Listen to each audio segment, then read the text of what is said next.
Okay, well, hello everyone. My name is Hussein. I'm a third year, not a fourth year as the paper says. I'm a business and psychology student. So today I'll be talking about a topic that really does nicely incorporate perhaps both of my subjects. So it talks about the marketing under the business perspective and touches quite highly on the, neuroscience from the psychological science perspective. So I thought I'd start with a starting slide that's rather different to just a title slide. And it's actually a personal story. Now, just a few years before I come to uni, I asked my dad a question. He works in advertising. And I was like, Dad, why are all watches advertisements? Why are they always set to 10 past 10? Now, it got me wondering, honestly. If you actually check it on Google, it's always 10 past 10. And my dad answers, he's like, son, because it's a smiley face. And I was like, Dad, I think that was the first blank face my dad got from me because I didn't see a smiley face. Now, obviously, the years just passed by and I came to uni. And in psychology, I came across a concept known as a mirror neuron. Now, a neuron generally is simply a nerve cell in the brain. So basically, it transmits information between the brain and the central nervous system. Psychology students would know. I see them smiling. And a mirror neuron, however, is something just a bit related. Basically, it's a neuron that fires in your brain not only when you take an action, it also fires whenever you observe someone else take the same action. So if I smile right now, the same brain part that's been activated in my brain is also being activated in every single brain of yours. So that's why if someone yawns, you'll be like, stop it, you're making me feel sleepy. And so basically, if you actually apply it to apply the logic to the watch that I'm talking about as if it's a smiley face. Now, consciously speaking, it's obviously not a smiley face. However, what if I told you that subconsciously this watch is sending subliminal messages to your brain, perhaps even slightly, just telling your brain perhaps to feel better, to feel good. It's a good environment and to just simply feel better. And the reason I'm starting with this, well, obviously just to note, this is certainly not going to change my behavior. I'm certainly not buying a Rolex just because it's a smiley face. But if you actually apply, even though this is a small example, but if we actually apply it on a bigger and wider examples, we can see a lot of bigger implications, which hopefully we'll talk about just in a bit. So this links nicely to my topic, which is a neuromarketing. So I'll be talking about why do we buy what we buy? And here I'm focusing on the why. I didn't say what do we buy and how do we buy. The reason I'm asking why is because my talk will be stressing quite a lot on the subconscious part of the brain. I'll be focusing on comparing the conscious versus the subconscious, the rational consumer versus the irrational consumer. Quite a big topics and quite debatable, and hopefully I'll fit as much as I can in 10 minutes. Now, since I'm talking about the subconscious quite a lot, and the research actually shows that 80 to 95% of our behaviors are driven by subconscious thinking, which is quite a crazy percentage. Now, if I'm stressing on that, let's say theory quite a lot, is neuromarketing supposed to be a scary concept? Could it manipulate us? Could it make me buy things that I need or things that I want? So that's the big question, and hopefully by the end of this talk, at least we'll all leave with at least a single insight, at least of how good or bad neuromarketing is, what's the implications, and how it's actually applied, and how companies are actually applying them to know what you want, when you want it, and how they're applying that. So as an agenda today, I'll be talking about, I'll introduce just a simple definition, and then I'll move on by explaining the brain, a very, very simple structure of the brain, just to give the talk quite some context. Then I'll move on to a buying button and link that quite nicely to emotions. Then move to the other side of the spectrum, just like any argument, the other side of the argument. Now then I'll move on to the implications, actually show you how it's implied on a daily basis in a specific company that I'm using. And then I'll conclude. So start it all off, a definition. It's as simple as it is. It's the application of neuroscience into marketing. And how does that happen? How does that happen? It happens through different techniques such as the EEG, fMRI, or eye tracking. EEG simply measures brain electrical activity, so it reads the brain. So we use that to read sleep activity, for example. fMRI measures blood flow to specific parts of the brain, so it visualizes the brain. So it provides you with beautiful images. Eye tracking is as simple as it is, tracks the eyes. Now, how are these actually implemented through companies? So here we see a 2010 Mercedes-Benz ad, S-Class, I think. So what they were doing, they wanted to see how effective is their ad actually. So did people engage? Is it going to engage people? Is it going to be memorable? And if you look at the Y charts are simply the EEG results. If you look at them, you notice that there's quite high engagement, quite high emotional valence, quite high attention, quite high heart rate, etc., etc. And what we could see from this is that this ad, in conclusion, it could be said that it did quite stimulate a lot of emotions. People might perhaps remember the ad later on.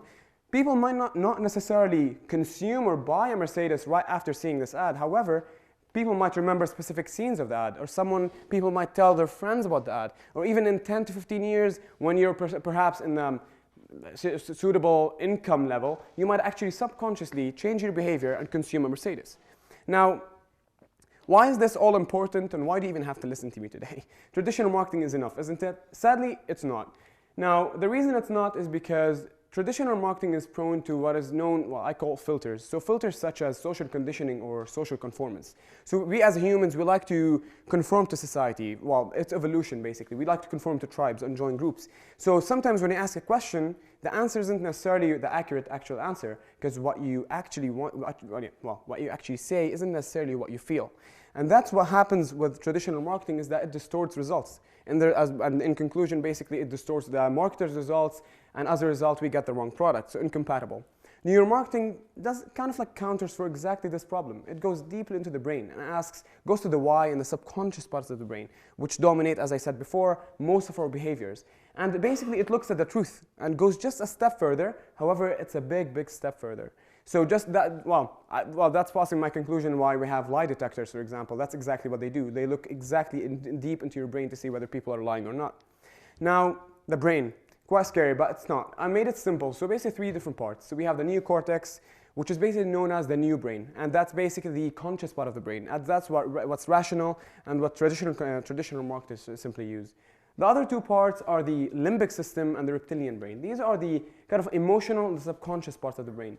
Now, the reason it's called reptilian, it's because it's the oldest part of the brain. This is the part of the brain that's, let's just say it's instinctual. So in the sense that it's the part of the brain that tells you to remove your hand from a hot surface. Or if you apply to consumerism, like you actually buying things, it's the part of the brain that takes you to the supermarket and you'd be walking and putting products without even thinking why you're putting them. So the same brand of toothpaste, the same brand of cleaning material, the same ice cream brand, etc., etc. And you get the point. And that's basically the essence of the reptilian brain. And it's very, very subconscious. Basically, that's what drives our behavior. Now, the main difference between them is that traditional marketing focuses on the what and the how. It doesn't go deep into the brain. It doesn't focus on the deep information, whereas it's very shallow. So it focuses on shallow questions, thus getting shallow answers. Whereas neuromarketing goes deep and asks that why question. And why do we actually behave in a certain way, which is way, way more important than what and how. So emotions, how do emotions actually link? I thought I'd start with a very interesting concept, which is basically the self versus the ideal, the actual versus the ideal. Now, the actual versus the ideal is a very, very basic concept. So it's who you are right now and who you want to be later on through consuming the product that they provide. So if we look at this ad, personally speaking, I don't even need to be reminded that this is a Nike ad.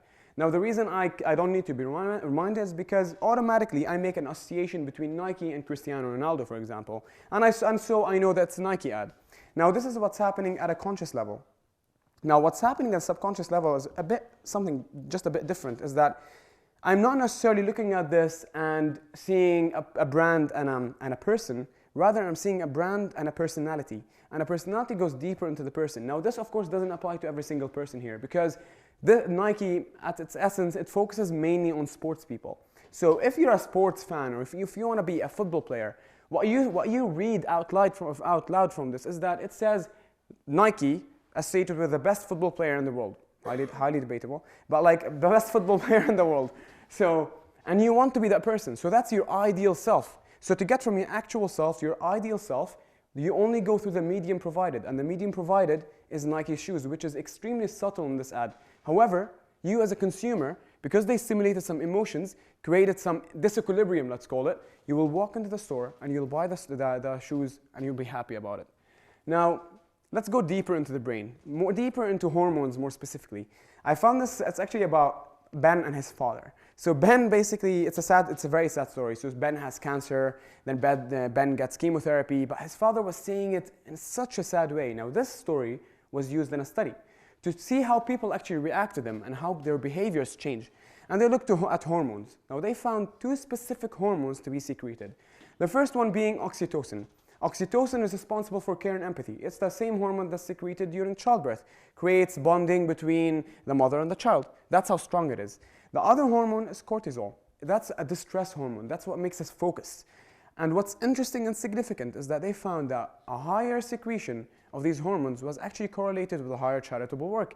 People gave more to their friends, their family, their peers, just because their hormones were secreted and they were quite high in their body. Now, let's apply this to you. When was the last time you saw an emotional ad, and how have you been seeing the brand ever since? So, for example, now, who knows this ad here? Please tell me someone knows it. Okay, great. Yeah, personally speaking, when I first watched this ad, I genuinely did tear up. Now, this ad was quite sad, quite happy at the same time. However, unrelated to John Lewis. Well, almost to me. Personally, it was unrelated to John Lewis. However, it did stimulate a lot of emotions. It simply showed a man sitting on the moon and a girl communicating with him from Earth. So, quite unrelated. However, it did stimulate a lot of emotions, and that's why these companies always enjoy quite a lot of sales, more sales than usual, because they did satisfy the deep inside needs in our brain, the subconscious part of the brain. Now, just like anything else, really, it can't be this simple, can it? It's more like a buying process. And we as humans, we're prone to different factors, such as the price, all these factors from like memories to modeling to quality, authority, social influence, etc. Now, let's actually apply this to you right now. So let's assume everyone here is going shopping today with a friend. This friend is either of, let's say, similar, well, a higher social status or a lower social status, higher authority or lower authority, etc. You get the point. Would you go and buy a t-shirt from Primark for £3? Or would you go to Jack Wolf's and buy a t-shirt? Would you buy an iPhone even though everybody's complaining about the earphone plug, yet Apple are enjoying higher sales? So just because what we say isn't necessarily what we feel. Or would you buy a Nokia phone? Now, what's interesting here is that someone right here might be like, but I don't care about brands. I don't care what people think. I'll buy a Primark t-shirt. Whereas someone else might be like, but I really love brands. I follow brands. And that's exactly the answer. That individual differences make all the difference. And that's what neuromarketing really kind of fails to counter for. Now, implications. Now, Cheetos. Everybody knows Cheetos, right? Please tell me you do. Okay. So Cheetos is one of my favorite brands. What they were trying to do, they wanted to know why people bought their products. And what they thought prior to 2008, before 2008, they thought that everyone loved their products for the crunchiness. And if you actually look on YouTube, you'll find that all of advertising was focusing so much on the crunchiness of the product. And then a neuromarketing company came along called Neurofocus, and they were like, let's actually test this. And what they found is something extremely interesting and quite funny, that they found that people didn't like the crunchiness, rather, people loved the messiness that Cheetos left back on your fingers. The orange bits that it left on your fingers was loved by people. Not loved consciously, loved subconsciously. Their brains reacted to the dirt that Cheetos left, whereas people actually didn't like the adverts when they were shown. They claimed they didn't like it. However, brain scans showed that they did. Now, that's why their advertising had changed ever since 2008. And you notice how they're stressing so much on the dirt that Cheetos leaves behind. And as a result, as usual, they enjoy higher sales because they satisfied the deep parts within our brain, the subconscious part. Now, back to the question I asked at the beginning now, is it scary? Of course, neuromarketing can manipulate us and can predict behavior. In fact, it could really predict behavior. If you just go a couple of seconds before, actually, like if you do brain scans, if you just go back a couple of seconds, you can predict what the person will do, and which is quite scary, must admit. Now, however, let's look at the right side of neuromarketing. What if neuromarketing was applied to education? Or what if it was applied to mating? What if it was applied to career advice? Wouldn't the world be a better place if we were able to know what people actually wanted to study and how they wanted to study and apply that into the educational place?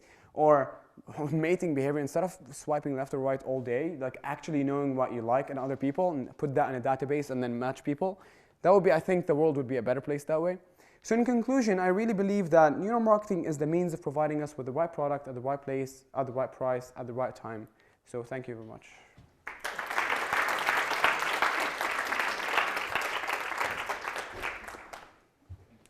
I think a lot of questions. I feel there's a question for me.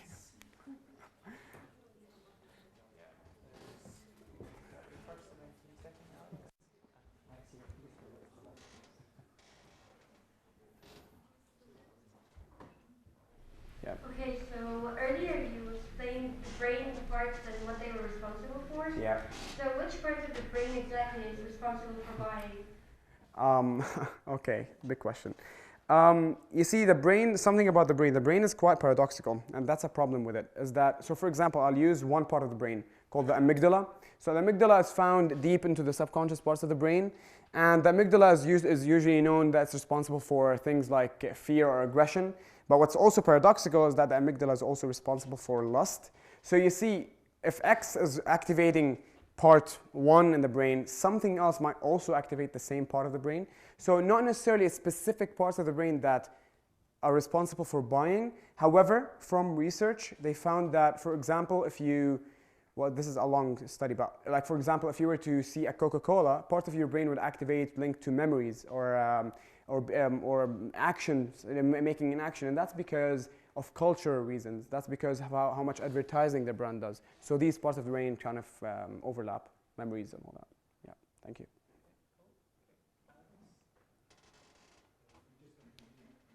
Oh God. Yeah. You mentioned that the social conditioning would change the answers if you asked them what they wanted, but wouldn't that change what you're buying as well? Well, certainly, like social conditioning, you're just conditioned by society. And yes, it does. So like, okay, how can I answer? I can give a very, very long answer here, but okay, I'm gonna give a very big answer. Maybe it's not related, but I just want to say it. So you see, the thing is, if they were testing for what's activated whenever they test for, so what's attractive in a product, then the brain must be reacting to specific features. And why isn't the world dominated by a sea of sameness? So we have the same product just overlapped. And that's because of such things like social conditioning and social conformance. Because everybody here likes something different. They want something different or something limited, for example. And yes, so like social conformance and social conditioning really do change what we buy, even though our brain parts might be activated. However, we still conform. However, it does also depend on the person and what he thinks he wants. Hope that kind of answers. Told you it's a very broad one. Yeah. Can you hear me? So you touched on the scary part. So what was the worst thing that could happen using this power, the power of neuromarketing? Well, okay, so in the 1950s, actually the beginning of neuromarketing, so a guy came along in the field and he claimed that he increased sales by doing one thing. So in a movie theater, they were watching a movie, and what he did, he got maybe, I think you know it because you're, okay, anyway. So he got two scenes saying, eat popcorn or drink Coca-Cola, and it was flashing extremely, extremely fast that your consciousness simply can't see it. Your naked eye cannot even realize it. However, he claimed that he increased sales just because it was extremely fast, that it talked to the subconscious parts of our brain, so it changed people's behaviors. So that's quite a scary part of it. However, ethics do play a role here, so obviously that's unethical. Whereas actually recently on a Food Network, basically they were showing literally someone cooking on Food Network, and then a red screen would flash, and a person looked at it scene by scene. He slowed it quite extremely, and he found that it was a McDonald's logo, and basically it flashed extremely fast that you don't even see it. But they claim that the subconscious parts of the brain see it, but that's unethical. That's wrong. You're making people change their behavior quite directly. Yeah. Cool. Thank you very much. Thank you.